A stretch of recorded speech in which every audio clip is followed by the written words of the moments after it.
এটি পর্বত থেকে বয়ে নিচে নেমে আসে, নদীর সাথে সমাহিত হয়ে তার সাথে বয়ে চলে, চিরসবুজ বনানী গড়ে তোলে, প্রাণীদের তৃষ্ণা নিবারণ করে, সামনে এগিয়ে চলে, মানুষের সাথে মিলিত হয়। যারা একে বাঁধের মধ্যে বেঁধে রাখতে চেষ্টা করে সে বন্দি দশাতেও থেকে যায়, মানুষের কল্যাণ করে।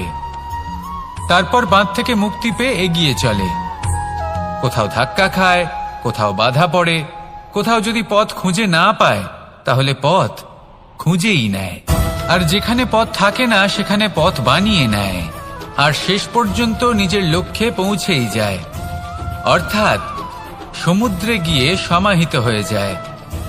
আমাদেরও কিছুটা এরকমই হয়ে উঠতে হবে। যেখানেই যাবেন সকলের কল্যাণ করুন, সামনে এগোন। আপনি কোথাও পড়ে গেলে, ধাক্কা খেলে আঘাত লাগবেই, উত্থান পতন লেগেই থাকে।